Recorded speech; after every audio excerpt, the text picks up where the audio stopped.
everyone, and welcome to my channel. For those who don't know me, my name is Sierra, and I'm a certified health coach with a background in psychology. Today I'll be talking about the best diet for weight loss. I've already made videos about calories and meal timing for weight loss, but what about the actual foods we eat to fill up those calories? A lot of people think that there are specific foods and diets that cause weight loss. For example, many people tend to think of vegetables as weight loss foods and more processed foods as the opposite. But weight loss doesn't really work like that. As I've stated many times in previous videos, the key to losing weight is being in a caloric deficit. Or in other words, burning more calories than you consume. As long as you're in a caloric deficit, you can essentially choose to get those calories from any foods and still lose weight. In this sense, weight loss is more about food quantity than food quality. However, that doesn't mean food choices don't matter at all for weight loss. Because while no food inherently causes weight loss, there are definitely certain foods that can make sticking to a caloric deficit a lot easier. Either by helping you eat less, changing the energy inside of the equation, or helping you burn more, changing the energy outside of the equation, which is exactly what we're going to talk about in this video. So without further ado, here are the 5 key factors to consider when choosing foods that can make sticking to a caloric deficit a lot easier.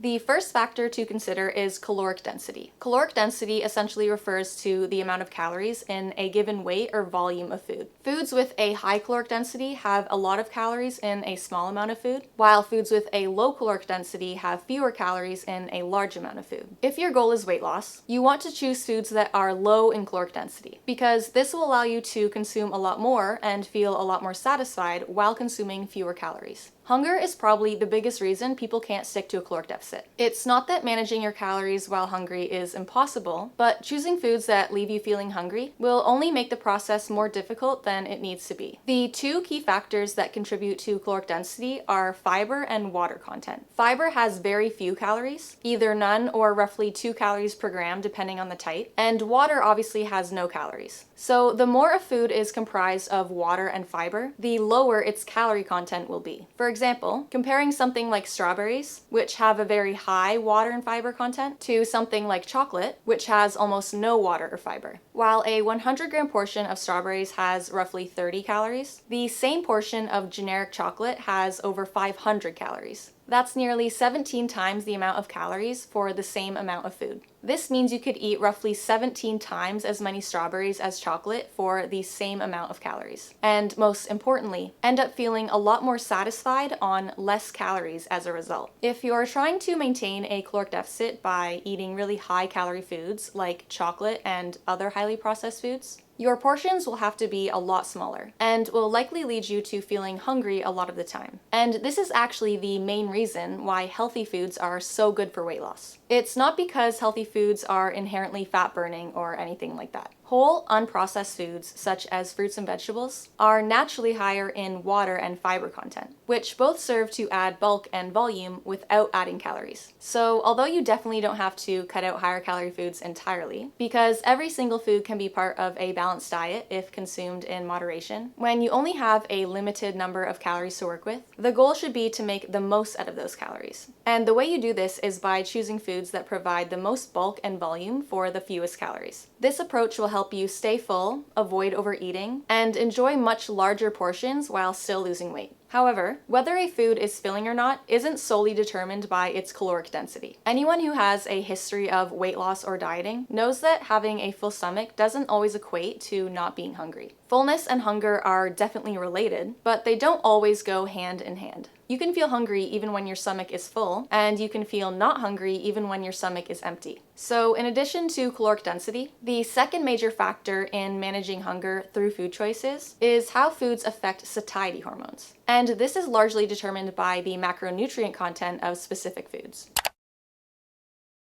All of the calories we consume come from 3 macronutrients, including protein, carbs, and fats. But they don't all have the same caloric value, or have the same effect on satiety hormones. Both protein and carbs have roughly 4 calories per gram. So if how filling a food is was solely determined by its caloric content, you would expect them to be equally satiating. But that's not actually the case. While protein isn't significantly lower in caloric density compared to carbs, it's still much more satiating for the number of calories it provides. And this is largely because protein has a unique impact on hunger-regulating hormones, such as peptide YY, CCK, and GLP-1. These hormones signal the brain to reduce appetite and increase satiety, leading to less hunger and food cravings. In contrast, carbohydrates, which also provide 4 calories per gram, tend to be much less satiating than protein, especially when they're consumed on their own or when they're highly processed. Highly processed carbohydrates, such as refined grains, candies, and sugary beverages, cause significant spikes and crashes in blood sugar levels, often resulting in increased hunger soon after eating. And then there's dietary fat. Unlike carbs, fats don't have a significant impact on blood sugar levels, and they also have some positive effects on some key satiety hormones, such as peptide YY, CCK, and leptin. Because of this, a lot of people argue that fat is really beneficial for satiety. For example, you might have heard people say that protein, fiber, and fat is the magic combination for satiety. However, while fat may have some unique satiety benefits, it's also very high in calories, roughly 9 calories per gram, which is more than double that of protein and carbs. This high caloric density essentially cancels out any potential benefits in terms of satiety per calorie, meaning you won't necessarily feel more satisfied per calorie from fat compared to protein or carbs. The most satiating macronutrient per calorie, which is what truly matters for weight loss, is protein. Calorie for calorie, protein will keep you feeling satisfied a lot longer compared to carbs or fats. Additionally, protein plays a crucial role in preserving muscle mass during weight loss, making it essential to prioritize if your goal is losing body fat rather than just body weight. However, this definitely doesn't mean you should avoid carbs and fats entirely if your goal is weight loss. Not only are they crucial to include in our diets for overall health, but they also contribute to weight loss in their own unique ways, which will make a lot more sense as I discuss my next few points.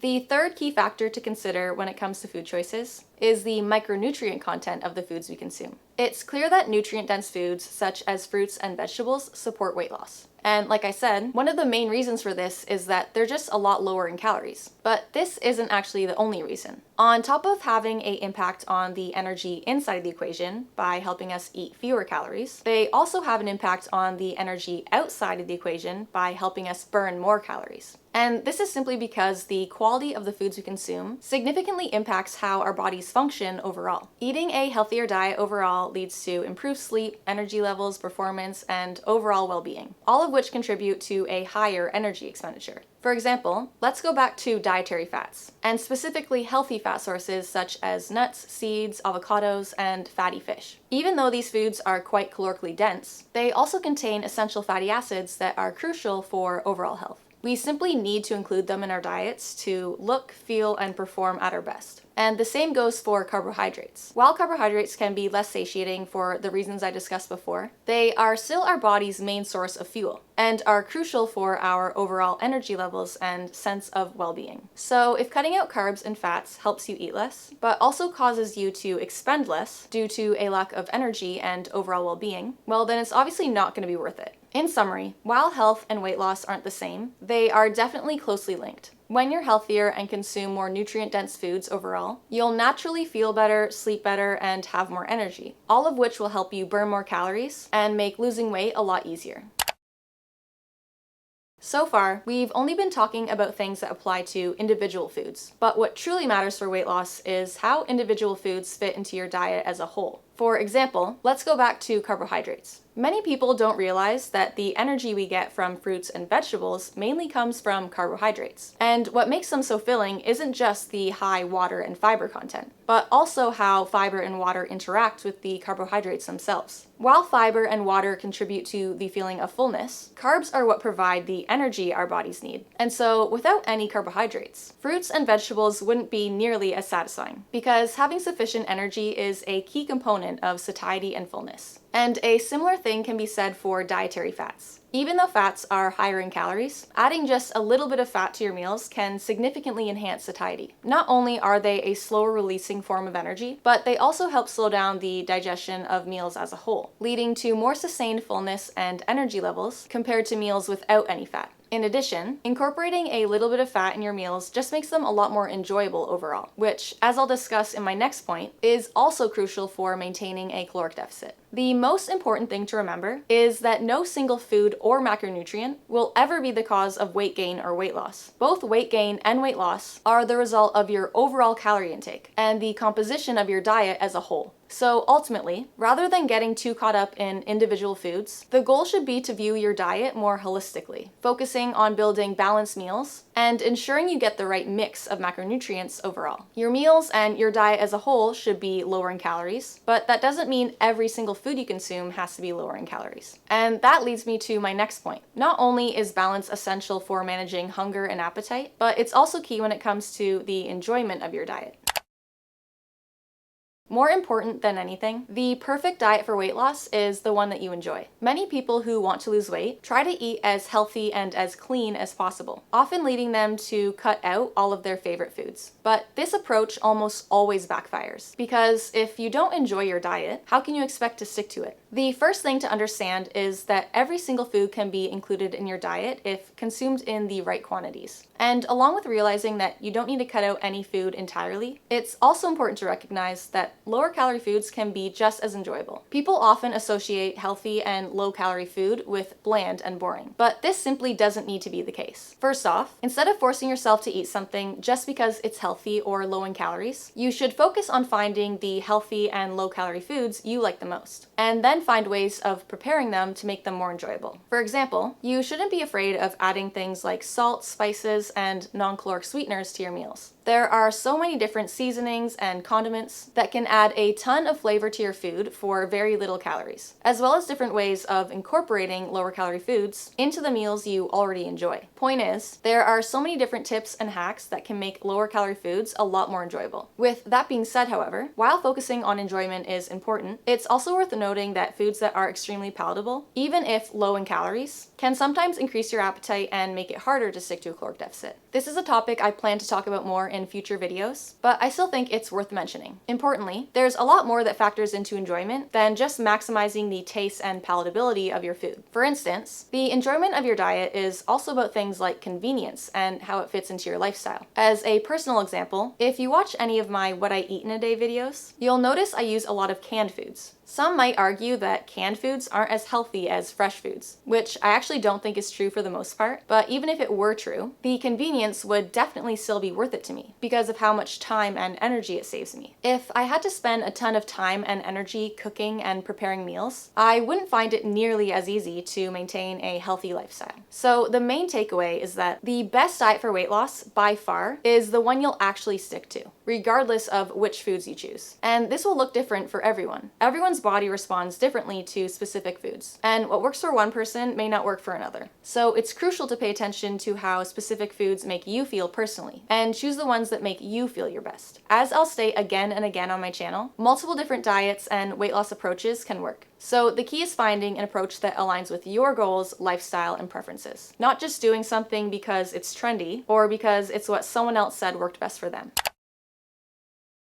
And that basically covers the 5 main factors to consider when it comes to choosing foods for weight loss. The most important thing to remember is that calories will always be the key to weight loss. So the focus should be on choosing the foods that make it easiest for you to stick to a caloric deficit. And this usually means selecting foods that minimize hunger while maximizing overall enjoyment, all while ensuring you're prioritizing health and getting sufficient nutrition overall. And in order to make this easy to accomplish, I've narrowed it down to 3 key guidelines. Number 1, aim to fill your diet with mostly whole, unprocessed foods, both for minimizing energy in, since these foods tend to be lower in calories, and for maximizing energy out, since they're essential for providing you with the energy and nutrients you need to feel and perform your best. Number 2, specifically focus on foods that are high in water, fiber, and protein, and relatively lower in fats and carbs, as this will help you keep as full and satisfied as possible. And number 3, make sure you're prioritizing enjoyment and considering your diet as a whole, rather than focusing too much on individual foods, since individual foods are simply not the cause of weight gain or weight loss. And as a good rule of thumb that can apply to all of these recommendations, which is one you've probably heard before, try to adhere to the 80-20 rule. At least 80% of your diet should be comprised of low-calorie, high nutrient-dense foods, while the remaining 20% or less can be comprised of higher calorie or less nutrient-dense foods. This approach will ensure you are prioritizing both food volume and food quality, reducing hunger and maximizing energy output, while also ensuring your diet is enjoyable and sustainable overall, since this is the ultimate key to losing weight and keeping it off long term. As always, if you feel like you could benefit from receiving any extra help with finding the diet that will work best for you and achieving your weight loss goals, that's exactly what my coaching services are here for. My goal is not only to help you lose weight and achieve the lifestyle you've always wanted, but also to provide you with the knowledge, skills, and resources you need in order to sustain those results for the rest of your life.